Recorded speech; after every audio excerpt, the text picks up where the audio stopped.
আপনাদের সামনে আজকে গোল্ড নিয়ে কিছু আলোচনা করব। গতকালকে মার্কেট বন্ধ ছিল ক্রিসমাসের কারণে। তো আজকে শুক্রবার, সপ্তাহের শেষ দিন। বিশেষ করে এবছরের যদি আপনাদেরকে দেখাই, এবছরের মানে মাসের শেষ, বছরের শেষ ক্লোজিং নেক্সট উইকে হয়তো আমরা পেতে পারি একদিন, হ্যাঁ, বছরের। তো সব মিলিয়ে নতুন মানে শেষ বছরের যে আপনার ওপেনিং ক্লোজিং, বিশেষ করে মার্কেট একটু আপনার রিভার্সাল মুড আপনার নিতে পারে নতুন বছরের শুরু থেকে, হ্যাঁ, বা প্যানিক থাকতে পারে, আপের দিকে নতুন প্রাইস তৈরি করতে পারে, হ্যাঁ, স্বাভাবিক ব্যাপার। তো আমি যদি আপনাদেরকে একটু গোল্ডের চার্টটি দেখাই, আমি যে সেদিনকে আপনাদেরকে ভিডিও দিয়েছি, দুদিন আগে আপনাদেরকে যে আমি ভিডিও করছিলাম, আমি একটু 30 মিনিটের টাইম ফ্রেমে চলে যাচ্ছি। তো 30 মিনিটের টাইম ফ্রেমে আমি যাচ্ছি। আমার আপনাদের সামনে যে চার্ট এখন দেখতেছেন, মনে করবেন মার্কেটের এই যে পার্টটা আছে, হ্যাঁ, এই পার্টটা নাই, এই পার্টটা হয় নাই, আসলে এই পার্টটা তখন ছিল না। মার্কেট যখন আমি যখন অ্যানালাইসিস করছি, এইটা বাদ, এই পার্টটা আমি মনে করেন যে এটা ব্লক করে রাখলাম, আমি এটাকে ব্লক করে রাখলাম, হ্যাঁ, এটা বাদ, আমি এটাকে ব্লক করে রাখলাম। এটা তখন মার্কেট ক্রিয়েট হয় নাই, হ্যাঁ, এটা ব্লক করে রাখলাম। এখন বিষয় হচ্ছে, ওই দিনকার মার্কেট ছিল আপনাদের যেটা আমি বলছি যে মার্কেট, এটা ছিল মার্কেটের সাপোর্ট। এখান থেকে ব্রেক করে মার্কেট নতুন হাই বানাইছে, তারপরে অ্যাগেইন আবার সেই ডিমান্ড জোনে এসে টেস্ট করছে। এখান থেকে অ্যাগেইন মার্কেট এই যে রেজিস্ট্যান্সটাকে ব্রেক করে নতুন হাই ক্রিয়েট করছে, হ্যাঁ। এটা আমরা আলোচনা করছি যে হেড অ্যান্ড শোল্ডার, হ্যাঁ, এটা হচ্ছে শোল্ডার, এটা হেড, হ্যাঁ, এটা একটা ফেক আউট। তারপরে অ্যাগেইন জোনের ভিতরে ইন হয়েছে, তারপরে সাইডওয়েজ করার পরে এখান থেকে সোজা আমার এই যে সাপোর্ট জোনে যে আসছিল লাস্ট, ওই সাপোর্ট জোনে আর সেকেন্ড টাইম মার্কেট ওখানে যায়নি। লাস্ট মার্কেট এখানে এই পর্যন্ত ট্যাপ করছে। এখন যদি একটু আমরা ক্লিয়ারলি দেখি, তো ওই দিনকে আমি আপনাদের সামনে আলোচনা করছি যে এটা ফেক আউট বা head and shoulder pattern, market support থেকে এখান থেকে উপরে যেতে পারে। লাস্ট যখন ভিডিওটা আমি শেষ করেছি আপনাদের, তখন মার্কেট, এটা তো 30 মিনিটের টাইম ফ্রেম, তখন শর্ট টাইম 5 মিনিটের টাইম ফ্রেম ছিল। তখন মার্কেট ছিল আমাদের এই যে ক্যান্ডেলটা দেখতেছেন, এই যে ক্যান্ডেলটা, এই যে একটা হ্যামার কোয়ালিটির ক্যান্ডেল দেখতেছেন, এই ক্যান্ডেল ছিল তখন মার্কেট শর্ট টাইমে, আপনাদেরকে আমি দেখাবো। তো আমি আপনাদেরকে তখন বলেছিলাম যে মার্কেট যদি আমার যে লেভেল থেকে মার্কেট এখান থেকে ট্যাপ করছে, অথবা মার্কেট নিচে আবার আসতে পারে যদি এখান থেকে ফেক আউট, এটা যদি মানে ফেক হয়, এখান বাইংটা যদি ফেক হয়, হ্যাঁ, ডিমান্ড যদি এখান থেকে না থাকে, এখান থেকে যদি সাপ্লাই হয়, তো আমি বলছিলাম যে আমার এই যে একটা লেভেল আছে, এই যে রেড লাইনটা, এই লেভেলটা ব্রেক করবে, দেন তারপর মার্কেট আপের দিকে যেতে পারে। তো মার্কেট অলমোস্ট সেটাই করছে। মার্কেট এখান থেকে যখন এই লেভেলটা ব্রেক করছে, নতুন হাই তৈরি করছে, টেস্ট আসছে, আবার সেকেন্ড টাইম ট্যাপ করছে, তারপরে মার্কেট এখানে সাইডওয়েজ, হ্যাঁ, এটা মার্কেটের সবসময় তো মুভ আর থাকে না কন্টিনিউসলি। তো মার্কেট আর নিচে আসে না, এখান থেকে নিচে আসে না, এখান থেকে উপরেই মোমেন্টাম তৈরি করছে। আমি আপনাদেরকে আরেকটু শর্ট টাইমে নিয়ে যাব, 5 মিনিটের টাইম ফ্রেম। ওই দিনকে আমি যেহেতু ছিলাম, 5 মিনিটের টাইম ফ্রেমটা দেখাইলে আপনাদের হয়তো পুরোনো ভিডিওটার আপনারা ওখান থেকে দেখতে পারবেন, আমার ইউটিউবে, ফেসবুকে দেওয়া আছে। তো মার্কেটে যে 5 মিনিটের টাইম ফ্রেম, এখানে আমি আপনাদেরকে বলছিলাম মার্কেট কিন্তু যখন ওপেন হয়েছে, কালকে ক্রিসমাসে বন্ধ গেছে, মার্কেট কিন্তু যখন ওপেন হয়েছে, মার্কেট কিন্তু ওপেন হয়েছে কোথা থেকে? মার্কেট কিন্তু এইখানে ক্লোজ হয়েছিল, বাট ওপেন হয়েছে কিন্তু এইখানে, দেখছেন এই যে রেড ক্যান্ডেলটা দেখতেছেন, এই মার্কেট কিন্তু ওপেন হয়েছে এইখানে, গ্যাবে ওপেন হয়েছে, গ্যাবে ওপেন হইয়া এখান থেকে মার্কেট কী করছে, এখান থেকে আবার টাচ করছে এই যে আমার রেড লাইনের যে রেজিস্ট্যান্স লেভেলটাকে টাচ করে, এটা সাপোর্ট নিয়ে মার্কেট এখান থেকে নতুন হাই তৈরি করছে। তো ওই দিন মার্কেট ছিল এই যে লেভেলটা, আমি আপনাদের সামনে এখনও আমার শেষ ছোটো বাইং লেভেলটা এখানে, সরি, এখনও দেয়া আছে এখানে, যে এইখানে যখন মার্কেট এটা ব্রেক করে এই যে রানিং ক্যান্ডেলে, তখন আমি আলোচনা করতেছিলাম এই যে গ্রিন ক্যান্ডেলটাতে। তো মার্কেট এখানে এসে এখান থেকে মার্কেট রেজিস্ট্যান্সে টেস্ট করার পরে মার্কেট অ্যাগেন এখান থেকে সেলিং মোমেন্টাম করা, এখান থেকে পরে রাত্রবেলা মার্কেট এখান থেকে সাইডওয়েজ হয়ে এখানে মার্কেট ক্লোজিং করছে। তো এই জোনের ভিতরে ছিল মার্কেট। যখন আজকে ওপেন হয়েছে, মার্কেট গ্যাপ আপ ওপেন হয়েছে, মার্কেট ঊর্ধ্বমুখী দেখাচ্ছে। তো আমি বলছিলাম যে এই জোন যদি ব্রেক করে উপরে তাহলে আপে যাবে, যদি ব্রেক না করে তাহলে এখান থেকে মার্কেট ডাউনফল, এখান থেকে মার্কেট বলছিলাম যে ডাউনফল আমার হতে পারে। ওভারঅল যদি আমরা আলোচনা করি, দেখেন আমি আপনাদেরকে যে দাগগুলো এখানে যে আমার যে লাইনগুলো টানা আছে, আমার এখানে এই একটা লাইন টানা আছে, হ্যাঁ, আমার এখানে আমি যদি একটু দেখাই, আমার এখানে এই যে লাইনটা টানা আছে, এই লাইনটা কাজ করছে, হ্যাঁ, এই লাইনটা কাজ করছে, এই যে লাইন আছে এই লাইনে আবার সে পরে কাজ করছে। তো প্রত্যেকটা জোন, প্রত্যেকটা সাপোর্ট রেজিস্ট্যান্স এগুলো রেসপেক্ট করে মার্কেট, বাট আমাদের সময় নিয়ে একটু ওয়েট করে দেখতে হয় যে মার্কেট আসলে রেসপেক্ট কখন করতে আসে, হ্যাঁ, কি এভিডেন্স মার্কেট দেয়। আর ওভারঅল যদি আমরা এখানে আরেকটু ডিটেলসলি আমরা ডিপলি দেখি মার্কেটের এই ওই দিন বন্ধের ক্লোজিং ডে গেল, আজকে যে মার্কেটের ওপেনিং, হ্যাঁ, এবং আজকে মার্কেটের ওপেনিং থেকে শুরু করে মার্কেট কি করলো আমরা একটু সেটা নিয়ে আলোচনা করি। এটা হচ্ছে 5 মিনিটের টাইম ফ্রেম। আমি যদি ডেইলি টাইম ফ্রেমে আগে একটু যাই, আমরা শর্ট টাইমে একটু পরে আসি। ওদিনকে আমি আপনাদেরকে বলছিলাম যে এটা হচ্ছে আমার ওই দিনকার ছিল ওপেনিং প্রাইস, নতুন হাই ক্রিয়েট করছে মার্কেট, হাই ক্রিয়েট করার পরে মার্কেট আর নতুন হাইতে যায় না, মার্কেট ওখান থেকে আবার লো টেস্ট করছে, যে তার আগের দিনের ডেইলির যে ওপেনিং প্রাইস টেস্ট করার পরে মার্কেট এখানে ক্লোজিং একটা ডোজি টাইপ ক্লোজিং করছে, আজকে মার্কেট ওপেন হয়েছে এখান থেকে, গ্যাপ ওপেন হয়েছে, কিছুটা গ্যাপ ওপেন হওয়ার পরে মার্কেট নতুন হাই ক্রিয়েট করছে। ডেইলি টাইম ফ্রেমে যদি আপনাদেরকে একটু দেখাই, ডেইলি টাইম ফ্রেমে একটু বড় টাইম ফ্রেমে আপনারা দেখবেন, বোঝার জন্য কাজ করতে সুবিধা হবে আপনাদের। আমার এই যে প্রিভিয়াস যে হাই ছিল, প্রিভিয়াস যে ডেইলির হাই ছিল পরশু দিনের, তো আজকে নতুন হাই ক্রিয়েট করছে, নতুন প্রাইস আপনার 4536 হিট করছে মার্কেট, ওখান থেকে মার্কেট আজকে সেলও হয়েছে, কিছুটা সেলও টেস্ট করছে। এই যে আপনার যে রেড লাইনটা আমার ওপেনিং প্রাইসটা আছে সেটা টেস্ট করছে, হ্যাঁ, সেটা টেস্ট করছে 85 পর্যন্ত মার্কেট টেস্ট করে, সেখান থেকে মার্কেট এখন উপরে, মানে এটাও একটা ডোজি টাইপের দেখাচ্ছে। এখন মূলত বিষয় হচ্ছে ক্লোজিংটা কোথায় হয় আজকে, তো যেহেতু বছরের শেষ, মাসের শেষ, সপ্তাহের শেষ, হ্যাঁ, তো আমরা সবাই একটু সাবধানতার সহিত এখানে দেখবো। আমরা যদি একটু 4 ঘন্টার টাইম ফ্রেমে যাই, 4 ঘন্টার টাইম ফ্রেমে আমরা যদি যাই, 4 ঘন্টার টাইম ফ্রেমে আমরা এখানে যেটা দেখতে পারতেছি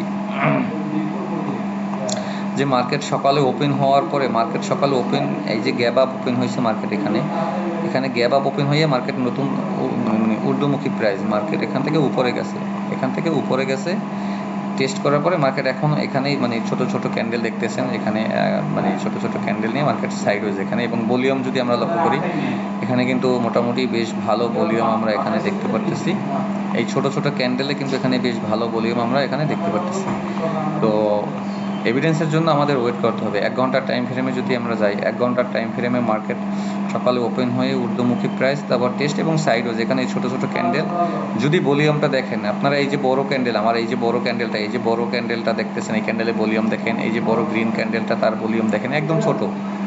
যদি একটু আপনারা খেয়াল করেন যে আমার এই যে ছোট ছোট যে ক্যান্ডেলগুলো এখন হচ্ছে মার্কেটে, এটা কি বাইং হচ্ছে মার্কেটে না সেলিং হচ্ছে? ছোট ছোট ক্যান্ডেল বাট দেখতে ভলিউম, যেখানে কি হচ্ছে, এখানে এত বড় বড় ভলিউম কেন?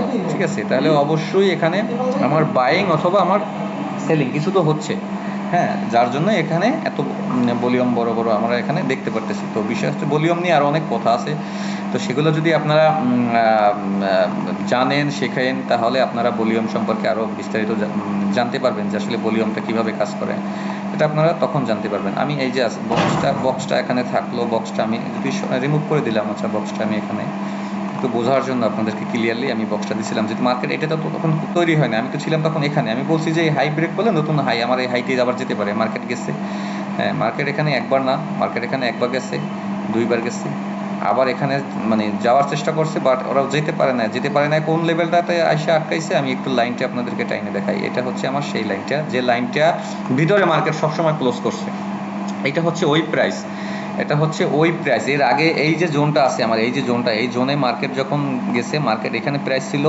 4525, আর এই যে মানে আজকে যে ওর নতুন হাই তৈরি করছে, কিন্তু করার পরে কি করছে, এগুলো সব শ্যাডো উইক, বাট কিন্তু ক্লোজিং করে নাই, ওর ক্লোজিং দেখেন 1 বার 2 বার 3 বার 4 বার, তারপর এখান থেকে আবার সেল, এখন আবার এখানে টেস্ট করতেছে। তো আপনি ওর ক্লোজিং দেখেন, ক্লোজিং কোথায়, আপনারা যদি ক্লোজিং লক্ষ্য করেন, আমি যদি ক্লোজিংয়ে ওর একটা লাইন টেনি, তো আমি একটা এখানে রেক্ট্যাঙ্গেল টেনে দিচ্ছি ক্লোজিংটাতে, বিশেষ করে ক্লোজিংটাতে, মার্কেটের ক্লোজিংটা খুবই ইম্পর্টেন্ট, মার্কেট কোথায় ক্লোজিং হয়েছে, হ্যাঁ, মার্কেট এর উপরে মার্কেট কখনোই ক্লোজিং করে নাই, একটু ছোট করে দেই আপনাদেরকে শর্ট টাইমে বোঝানোর জন্য, এর উপরে কখনোই মার্কেট ক্লোজ করে নাই। হ্যাঁ, এর উপরে মার্কেট কখনোই ক্লোজ করে নাই, নতুন হাই তৈরি করছে, বারবার দেখাইছে, বাট এখন পর্যন্ত মার্কেট এখানে কি করে নাই, নতুন এখানে মানে এই যে প্রাইসটাকে ব্রেক করে নাই, প্রাইসটাকে ব্রেক করছে, বাট কনফার্ম ওখানে ওর উপরে যে মানে ক্লোজিং সেটা করে নাই। এখন যদি ক্লোজিং না হয়, প্রাইসের ক্লোজিং হচ্ছে ইম্পর্টেন্ট, ক্যান্ডেলের ক্লোজিং যে সে ক্লোজ কোথায় হয়েছে, ক্লোজিংটা খুবই ইম্পর্টেন্ট। যারা ফরেক্স করেন, ফরেক্স নিয়ে কাজ করেন, যারা লং টাইমে কাজ করেন, তারা এগুলো নিয়ে চিন্তা ভাবনা করে, তারা এগুলো নিয়ে ভাবে। তো এখানে আপনারা যেটা দেখতে পারতেছেন, আমার এখানে ক্লোজিং কোথায় করছে, মার্কেট ক্লোজিং করছে আমার এই বেজের ভিতরেই ক্লোজিং করছে। তো এখন আমরা ওভারঅল যেটা দেখতেছি যে ইউএস সেশন এখন 6:54 বাজে। তো 7টার পরে মার্কেট কিছুটা মুভ বা নেক্সট উইকে আমরা কিছুটা মার্কেটের মোমেন্টাম দেখতে পারি। বাট এখানে আমরা যে ভলিউম দেখতেছি ওভারঅল এখান থেকে, তো এখানে হিউজ ভলিউম আমরা দেখতে পারতেছি। তো এই ভলিউমের আসার তো নিশ্চয়ই কোনো কারণ আছে, এখানে বাইং বা সেলিং কিছু একটা হচ্ছে। এইখানে দেখেন সকালে যে আজকে এত বড় একটা ক্যান্ডেল, তারপরে এত বড় ক্যান্ডেল, এইখানের ভলিউমগুলো আপনারা একটু যদি খেয়াল করেন, এগুলো আমি আপনাদেরকে ভলিউমের বিশেষ করে আলাদা সাবজেক্ট আছে, সেগুলো যদি আপনারা অ্যানালাইসিস করেন, যে দেখেন আমার এই যে বড় বড় ক্যান্ডেলগুলো আছে, হ্যাঁ, এই বড় বড় ক্যান্ডেল এইখানে, আর এইখানের ভলিউম দেখেন, সর্বোচ্চ ভলিউম হচ্ছে এই হাইটের, সর্বোচ্চ ভলিউম হচ্ছে এই দেখেন। আর যদি আপনারা একটু লক্ষ্য করেন যে এই যে সারাটা দিন ধরে আজকে মার্কেট এখানে সাইডওয়েজ রয়েছে, হ্যাঁ, এইখানের ভলিউমগুলো একটু খেয়াল করেন। অবশ্যই এখানে বাইং হচ্ছে, সেলিং হচ্ছে, বাইং হচ্ছে, সেলিং হচ্ছে, বারবার মার্কেট চেষ্টা করতেছে, ব্রেক করার পারতেছে না, বারবার নিচে উপরে সাপোর্টে নিয়ে আসতেছে, হ্যাঁ। তো ওভারঅল আমাদের এভিডেন্সের জন্য ওয়েট করতে হবে। হ্যাঁ, আমরা কেউ উত্তেজিত হয়ে বা কেউ আতঙ্কিত হয়ে এখানে মানে মানে যে রং এন্ট্রি এখানে আমরা কেউ নেব না, আমরা এভিডেন্সের সাথে কাজ করব।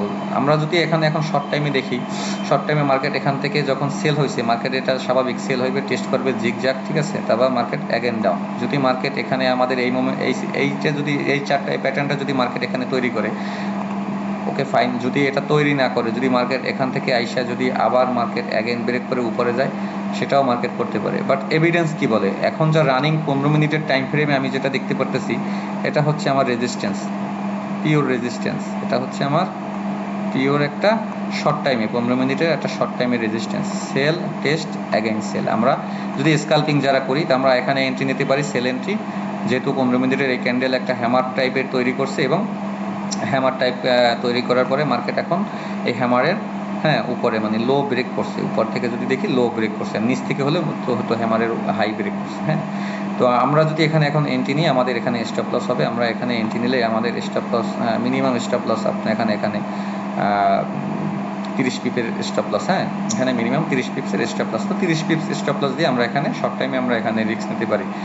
যদি আমরা আরেকটু অ্যানালাইসিস করি যে মার্কেট, দেখেন মার্কেট কিন্তু একটা অ্যাট এ টাইমের ভিতরে মার্কেট কিন্তু সাইডওয়েজ, এখান থেকে মার্কেট সাইডওয়েজ। এখন মার্কেট কি করবে, মার্কেট উপরে ক্লোজিং করবে, নিচে আসবে, নিচে আসলে কত দূর পর্যন্ত এসে উপরে যাবে, নাকি আবার লো করে তারপর টেস্ট করে আগেন লো হবে, এটা এভিডেন্স। বাট আমরা যদি ওভারঅল দেখি, তো মার্কেট এই একটা নতুন হাই তৈরি করছে, এটা হচ্ছে মার্কেটের লো ইন্টারডে হিসাবে, এটা হচ্ছে লো, এটা হচ্ছে মার্কেটের হাই। তো এই হাই এবং এই লো যদি ব্রেক না করে, যেই দিকে ব্রেক করবে আমরা সেই দিকে মোমেন্টাম দেখব নেক্সট। এরপরে মার্কেটে আর যেই দিক ব্রেক করবে আমরা সেই দিকটাই আমরা দেখব মার্কেটের মুভ কি আসে। এই লো যদি ব্রেক করে, তাহলে মার্কেটের সাপোর্ট কোথায়, এটা হচ্ছে মার্কেটের যেটা বললাম লাস্ট ভ্যালির যে সাপোর্ট, হ্যাঁ, এটা আমাদের খেয়াল রাখতে হবে। এই সাপোর্ট যদি মার্কেট একবার ব্রেক করে, তাহলে মার্কেট এখন ওর যে ঊর্ধ্বমুখী আছে, এটা তখন যেটা মানে ট্রেন্ড শিফট হয়ে আপার ট্রেন্ড শিফট হয়ে ডাউন ট্রেন্ডে চলে যাবে। আর যদি এই হাই ব্রেক করে, তাহলে মার্কেট আমরা এই স্ট্রাকচারের বাইরে চলে যাবে, মার্কেট স্ট্রাকচারের বাইরে নতুন করে মার্কেট, নতুন প্রাইস জোন, নতুন স্ট্রাকচার মার্কেট শিফট করবে। সেটা কত দূর যেতে পারে, মানে প্রাইস অ্যাকশন কী হতে পারে, সেটা মার্কেট নির্ধারণ করবে, আমরা বলতে পারি না, হ্যাঁ। তবে আমাদের যে প্রেডিকশন আছে, আমাদের যে অ্যানালাইসিস আছে, মার্কেট নতুন যখন হাই তৈরি করে, নতুন যখন স্ট্রাকচার তৈরি করে, মার্কেট কত পিপস পর্যন্ত যায়, যেমন এইখান থেকে ব্রেক করার পরে মার্কেট এখানে গেছে কত পিপস, 500 পিপস মিনিমাম। তো এই 500 পিপস এখান থেকে 500 পিপস গেছে, 500 পিপসের পরে মার্কেট যখন এই হাইটাকে ব্রেক করছে, হ্যাঁ, এই হাইটাকে ব্রেক করছে, মার্কেট যখন নতুন হাই করছে, এখানে দেখেন প্রায় 400 পিপসের একটা জোন।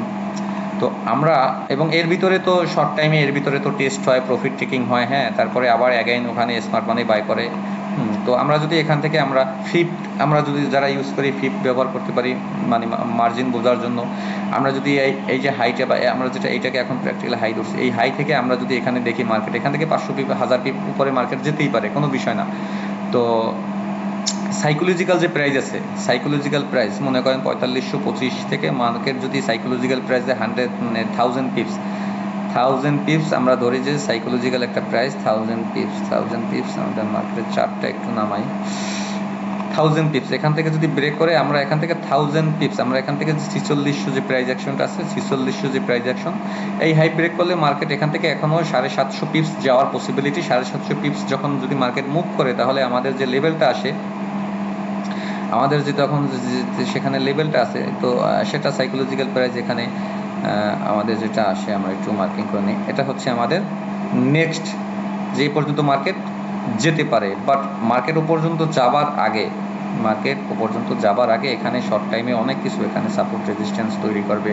এখান থেকে যেভাবে আসছে আপনারা দেখতে পারতেছেন, হ্যাঁ, মার্কেট যখন ফুলফিল মার্কেট যখন এই স্ট্রাকচারটাকে মার্কেট ব্রেক করছে, নতুন হাই তৈরি করছে, টেস্ট করছে, হাই তৈরি করছে, টেস্ট করছে, অ্যাগেন গিয়ে নতুন হাই তৈরি করছে। তো সেই শুরু থেকে শেষ পর্যন্ত যদি আমরা এখানে দেখি, তো এখান থেকে শুরু করে আমরা এই হাই যদি আমরা এখানে দেখি, তো মার্কেট এভাবে চলে। সেটা একদিনে যায় না, একসাথে যায় না। যদি অ্যাগ্রেসিভ বাইং হয়, যদি ভৌগোলিক কোনো রাজনৈতিক ইস্যু থাকে, নিউজ থাকে, সেটা ভিন্ন জিনিস, হ্যাঁ। বাট আমি যে আপনাদেরকে বলছি যে মিনিমাম সাইকোলজিক্যাল যে প্রাইস, মার্কেটের একটা ট্রেন্ড শিফট যে মার্কেট করে, হ্যাঁ, তো মিনিমাম আমরা এটাকে ধরছি 80% আমরা ধরছি যে সাইকোলজিক্যাল প্রাইস।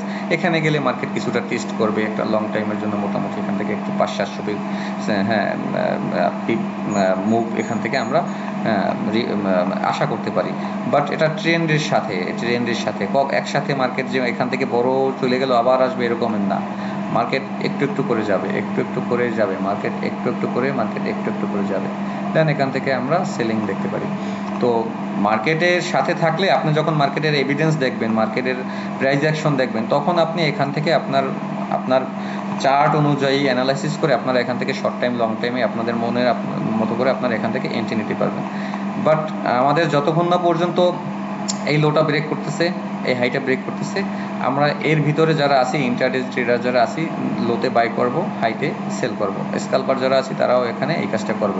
জোনটা ব্রেক করলে আমরা আমাদের যে ডিমান্ড জোন আছে, ভ্যালিড ডিমান্ড জোন পর্যন্ত আমরা বাইং দেখব। যদি হাইটা ব্রেক করে, তাহলে আমরা ওয়েট করব যে মার্কেট মিনিমাম যখন একটা জোনটা ফার্স্ট যখন ব্রেক করে, সবসময় এক রকমের মুভ হয় না, বাট 200, 250, 300, 400, হ্যাঁ, অ্যাভারেজে এরকমের ও একটা প্রাইস, ও একটা পয়েন্ট, ও ব্রেক করলে, স্ট্রাকচার ব্রেক করলে গোল্ডের যে প্রাইস অ্যাকশন, গোল্ড সেটা মুভ করে, সেটা পূর্বেও করছে। মনে করেন গিয়ে এই স্ট্রাকচার যদি ব্রেক করে, মার্কেট এখান থেকে আপনার 4526, তো 4526 হলে মিনিমাম 4550 বা 55 আমরা ধরবো। এখানে 250 পিপস, এখান থেকে মার্কেট ছোট একটা টেস্ট করলো, প্রয়োজনে মার্কেট এখান থেকে আবার নতুন হাই বা এখান থেকে ডবল টপ, বা এখান থেকে মার্কেট 65, যদি মার্কেট যদি এই 55 ব্রেক করে, আবার এখান থেকে মার্কেট কী করবে, 150 পিপ, এখানে এই যে 70, 75, এখান থেকে মার্কেট হাই তৈরি করবে, আবার মানে হায়ার হাই, হায়ার লো। তারপর মার্কেট আবার অ্যাগেইন এই সাপোর্টে এই হাইতে টেস্টে আসলো, এখান থেকে মার্কেট অ্যাগেইন নতুন হাই তৈরি করলো, আবার এখান থেকে 150, 200, 300, 250 পিপস এখানে মার্কেট গেল। তো এভাবে মার্কেট একটা bullish trend, bullish structure market তৈরি করে। হ্যাঁ, টেস্ট কতটুকু পর্যন্ত আসবে, সেটা মার্কেট এভিডেন্স দেয়, হ্যাঁ, কতক্ষণ পর্যন্ত টেস্ট আসে, এখানে স্মার্ট মানি কোথায় বাই হয়েছে, সেখানে আবার আসে, প্রফিট টেকিং হয় উপরে থেকে। তো ওভারঅল মিলিয়ে আমাদের চার্টের সাথে থাকলে আমরা তখন এভিডেন্সের সাথে এখানে কাজ করব। তো বন্ধুরা, আজকে এই পর্যন্তই। বছরের শেষ দিন বলতে সপ্তাহের শেষ দিন, মাসের শেষ দিন, নেক্সট উইকে আমরা একদিন মার্কেট পেতে পারি ওপেনিংয়ে। তো মার্কেটে অ্যাগ্রেসিভ মুভ আসতে পারে। তো বিশেষ করে আপনারা যারা যারা নিছেন, বা আছে যাদের, তারা অবশ্যই স্টপ লস ব্রেক ইভেন করে রাখবেন, এবং যারা চাচ্ছেন যে টোটালটা ক্লোজ করে রাখতে, তাও পারেন। আপনারা অ্যাকাউন্টটাকে সুন্দরভাবে ম্যানেজ করেন। আশা করি ভালো থাকবেন। সকলকে ধন্যবাদ। আসসালামু আলাইকুম।